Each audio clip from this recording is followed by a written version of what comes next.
everybody, welcome back to Real Housewives of Potomac season 10 episode 9, and we continue back at Reasonably Shady's podcast event, and how there's over 10 million downloads, and we are back with Kierna and Stacey continue to argue about the situation between Monique and Chris, and how Stacey may or may not have called Chris and gave him the bad version or negative version of what Monique had said about their last moments of their marriage, and how it got into the hands of Cookie, and how Cookie possibly can't be trusted because Monique doesn't trust her. So let's continue and see. So in this moment of arguing, you know what, Stacey goes, you know what, let's call the person that's accusing me of lying. Let's call Chris. And they also point out that Charisse has Chris's number. So you know what, yeah, Charisse, call Chris and let's see what was really said. So of course, when Chris picks up the phone, he's like, I don't know, I can't tell you, blah blah blah. Basically, Stacey didn't say nothing. Basically, not confirming, but basically, from what was said on the phone, Stacey didn't say nothing, and now Kierna is still trying to blame her for what Cookie have possibly said. Now, in this instance, I'm inclined to believe Stacey because, Chris didn't name her. Chris did say no. But it also could have been a conversation of Stacey was like, you know what, don't tell anybody. Don't tell anybody I told you this. And Chris is probably just following suit. And so after all that craziness, the ladies do disperse. They separate. They go get shots. They go mingle. They go talk to other people. Even though the ladies did separate, they do form their own little groups. And that does not stop Charisse from talking shit about Stacey too.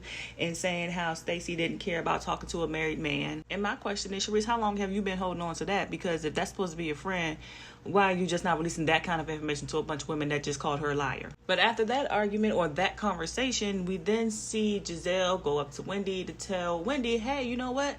She was all up, Angel was all up in my face and trying to tell me about how she had smoke for you. And of course, they call Angel over, which is why I said, Angel, that was not a good time to try to tell Giselle, about how you feel in that moment. That should have been something another time, or you could have just addressed Wendy by yourself before Giselle even got to her. So now once again, you're being called to the carpet when you don't like that type of interaction around a group of people, and you have to now defend yourself amongst everyone else. And during that discussion, we see Angel try to tell her how she feels, but it really can't get out because I think Angel sometimes she gets tongue-tied because she's being confronted. And now you see Wendy's like, look, you know what? I'm not the person that you want to have, any type of beef with because I don't have a problem with you. So, of course, that puts Angel in a discomfort. She is going to be defensive. And now even more so, she's saying that Wendy is being more snide and, dismissive. And again, I really think this whole issue that Angel has with Wendy being dismissive, I don't think it's real. I think, Angel, you're just trying to find something to grasp at. There's no real reason to have an issue with Wendy. Girl, laugh it off like Wendy doing it. And I also think that your issues is misplaced because Giselle's the one that brought it up, not Wendy. Just laugh it off, and then your issue actually is with Giselle. It's not with Wendy. Now, of course, in that argument, everybody's trying to reiterate or trying to recreate the scene of, who said what. And as the flashback shows, Giselle said it first. And yes, you had a talk with Giselle, but at the same time, it is still misplaced because you didn't have this much smoke for Giselle that you do for Wendy. And I'm with Wendy. This is just another example of you falling flat. You don't need to have this animosity with Wendy. And I think it's more because you're friends with Kierna and now y'all both got to hate the same person. But you need to hate Giselle just as much too. In that argument, Stacey injects herself into the conversation and calls Kierna and Angel, twins or something like that, because they're always gonna side with each other, and that's what it's actually looking like. Stacey, you still be lying, but yeah, that's definitely what it looks like because those two, they're pointing their issues at the wrong people, or you just want to have your moment and you're not choosing the right people at all. And as Stacey and Kierna continue their argument, Stacey then turns to congratulate Giselle. And I'm guessing Stacey's going to call it a night. Yes, Stacey, you did a lot of lying that night. And you need to go ahead, go home. Now, as Stacey is leaving, Jazzy stops her. Jazzy's trying to talk to her. And, Stacey's like, look, read the room. I'm not welcome here. I'm not welcome here. And I'm trying to enjoy it. But you know what? Things went left and I'm going to go. And then Wendy shows up. Why are you leaving? Don't leave. And then, of course, you see Giselle. Giselle got to hop into it. It's her event. Well, if you're going to go, just go. Well, yeah, that's what she's trying to do. Give her a freaking moment. You ain't got to do extra and push the button. See, this is where Giselle starts to get on my nerves again. You don't need to add more fuel to the fire. Let the woman just walk out of your event and leave. She was leaving class. You don't have to like what went down or what was said. And yes, you can talk about it later on. But what you're not going to do is antagonize me more as I'm already leaving. But Stacy does leave. Her and Jazzy both leave, and then the rest of the ladies go take a shot. Now you can see on Wendy's face, Wendy was not too happy about that moment because that was annoying. But you know, Stacy and Eddie, she's like, yeah, let's go. We got to get the heck up out of here, and I agree.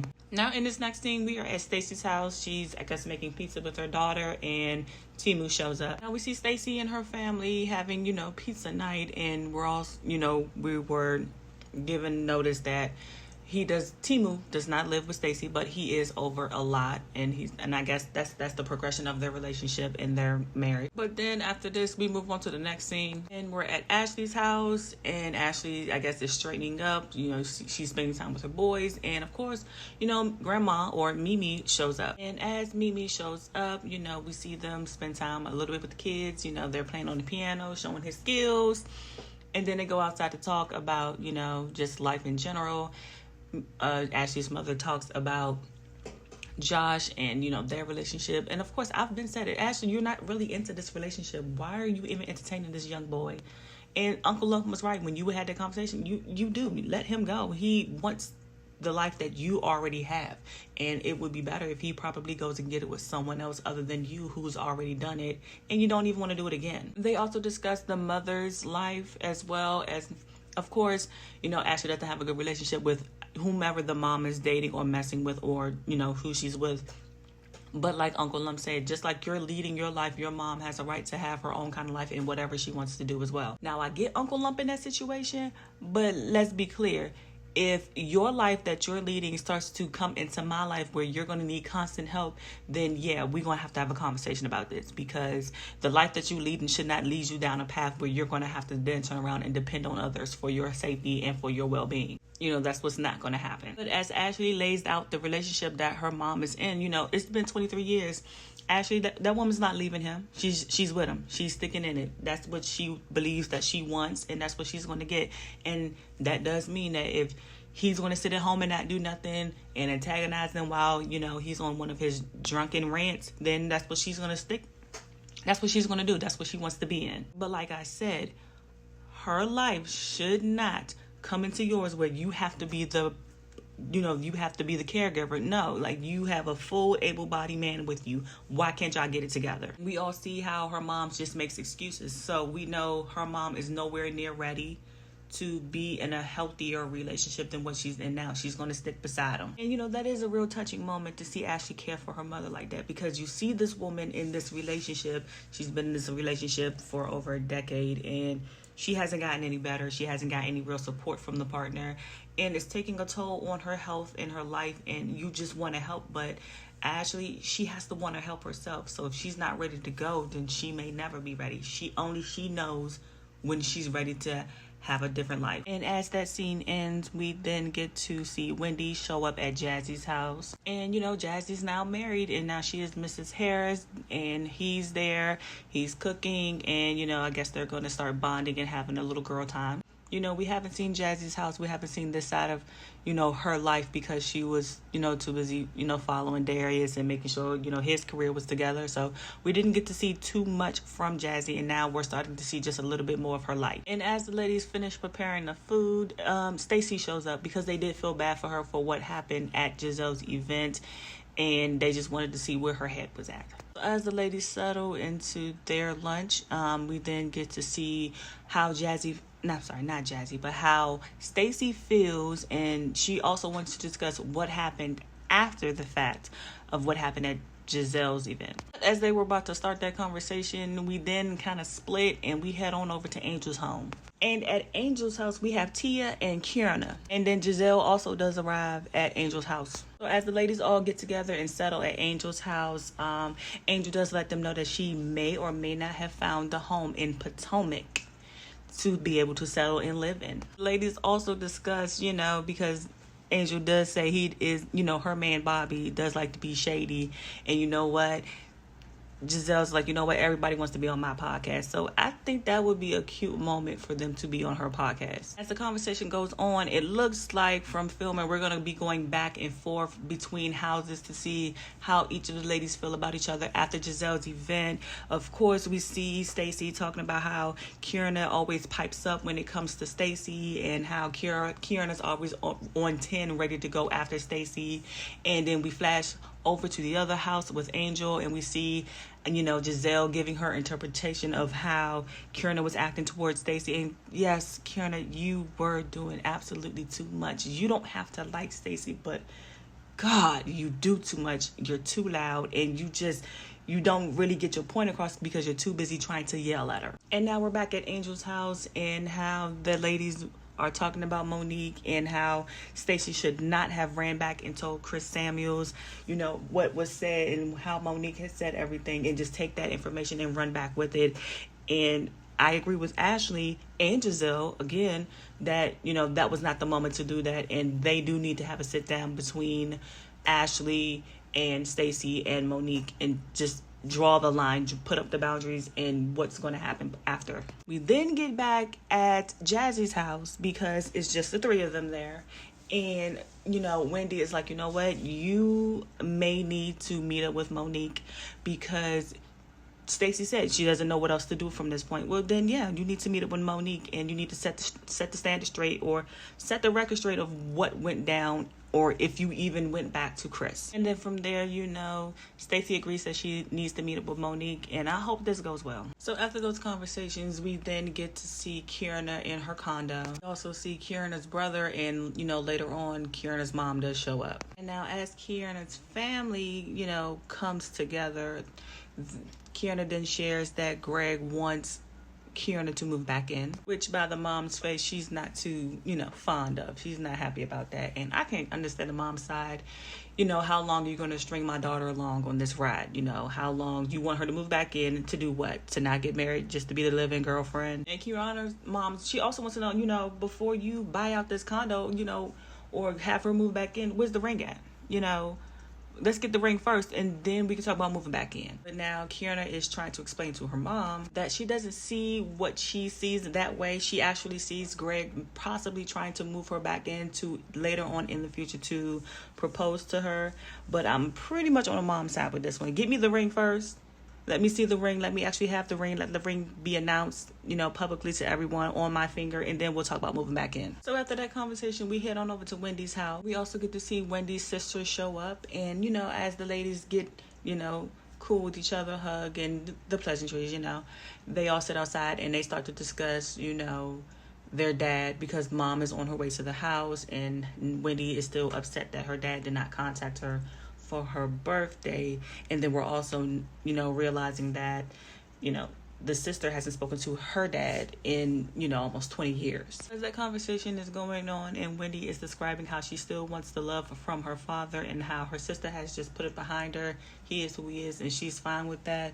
Mom shows up. As mom gets there and sits down and gets comfortable, she does discuss the dynamics between her and her ex-husband, and how the father really is. And what she does, what a mother is going to do. She's going to comfort her daughters. You don't really need to have to chase him because he is miserable, and he lives his life a certain way, and he's not finding happiness because that's the life he chose. And the fact that you're successful and you guys are a close family, despite the fact that he's not there, you should still be happy. So after Wendy's conversation with her mom and sister, we then get to see Ashley, and she's at a restaurant. We get to see Kierna show up, and then as Kierna sits down, Ashley also lets her know that Monique, Stacey, and Wendy are going to be in on the dinner as well. And as the conversation is said, we do see Monique show up. So as those three get acquainted, sit down at the table, they start discussing what happened after, I think it was Ashley's event, where where Monique was just breaking down, the ending of her marriage. And after Monique shares that, Kierna then, discusses how Cookie had relayed the information from Chris saying that, Monique was, bad mouthing him behind his back, and apparently it was from Stacey. And right now I'm loving how Monique is handling this situation, because she's not believing anybody until she gets all of the hard facts, because she gave out different point of views. Chris could be turning it up, making it on 10, and then, you also have Cookie, who Monique does have a history with, and that history is not too good. So she's also saying that she doesn't believe Cookie as well. So, and I'm just like, at least have the facts straight. And that's what Monique wants. She doesn't care what Stacey did. She didn't care that Stacey ran back and told Chris. But yeah, have the facts and story straight first before you come out and just spread it around. And after that conversation, we see Wendy show up. And as Wendy gets comfortable, we see Monique, get straight to the point. What was your, take on a Reasonably Shady podcast event? What happened? How do you feel about it? He did let her know that Stacey was adamant about not calling Chris and telling him any information. And then they also bring up the fact that Sharice made the call to Chris to see if Stacey did actually call him and have that discussion. Now, as Stacey shows up, we're getting the rest of the conversation. Of course, Kierna just got defensive, but Kierna, you're always trying to, instigate something between you all. I would feel not safe around you too. Don't call me fake, phony, and fraud. Okay, fine. You can feel that way about me, but calling me names and being, just aggressive because you want to get your point across and try to make me look bad. Yeah, I don't feel comfortable around you either. And I get Stacey on that point. So as the ladies discussed, the stipulations of sitting at the table and having a conversation, and how Stacey really doesn't want Ashley or, Kierna around for the conversation. Some of the ladies, I think Monique actually wants everybody around. She doesn't want to do back and forth and all that, and I get that part. But you know what? Kierna actually got up and said, you know what? I'm just going to sit at the bar and y'all can have this conversation. So as Kierna leaves, because this is a Stacey and Monique conversation, the ladies kind of get into it. Monique wants to know everything, what's the gist, because she does not, talk to anybody that's still in contact with Chris. Stacey then reveals, you know what? I've never dated him. And of course, we see Ashley chime in, well, that's not what everybody else is saying. And once again, a very healed and mature Monique is like, I've been there, I've done that. I don't care if she's dated him. If she hasn't, she doesn't care. It's not her life now. So then as this conversation continues to go on, we see Stacey show the actual text messages of how Chris and Stacey actually began to talk, because Chris was commenting on a magazine that Stacey and her daughter were on the cover of, and how Stacey just didn't try to respond to him at all, even though he was, being, quote unquote nice and complimenting her photo. Now, even though Stacey is showing these receipts, Ashley does point out that, but you already had his number. So you already had his number saved on your phone while you were receiving these messages. So the messages in between could have been deleted. And apparently Chris has been finding things out, that's been going on during filming with the girls in the group. But now my thing is, who's the mouthpiece? Who's going back and telling Chris all of these things besides Stacey or Cookie? Because no one else in the group talks to Chris. And my guess is it might just be Sharice, but Sharice isn't around enough, or, she's not on camera, but she is around in the scene with the ladies. So it could be Sharice too. But then we get Wendy being a detective, and she's going to lay out, she's going to cancel out all these people. And she names Kierna as prime suspect number 1, because, I do want to know, why are you conversating with Cookie? Then she also points out how Kierna and Cookie does not like Stacey, and that they could be trying to set Stacey up. And then she also points out Angel. I didn't think of Angel, but I forgot all about it. But yeah, Angel could be a prime suspect, because Angel's husband, Bobby, does know Chris. And then Wendy gives her final result to Giselle, because Giselle has been very cozy with Cookie ever since Karen has been to jail. But that could mean that Cookie's relaying information between Giselle and Karen, but we just don't know. And this is how clever and, classy Monique has become, because she's just basically like, look, she doesn't really care. She just wants to be able to co-parent with Chris properly. And, she's actually telling Stacey, you know what, be careful with this whole thing that you got going on, because she knows how messy it truly can get. My other question is I get that Stacey lies a lot. Everybody knows Stacey lies a lot. But Kierna, why are you too passionate behind it? You don't have to deal with Stacey, but you choose to. And you choose to get just a tad bit aggressive when you do confront her. And you don't have to be that way. If you don't like her, then just be cordial and not be around her. And with the ending of that discussion, the episode ends. So like, comment, share, subscribe, and I will see you on the next video. Bye.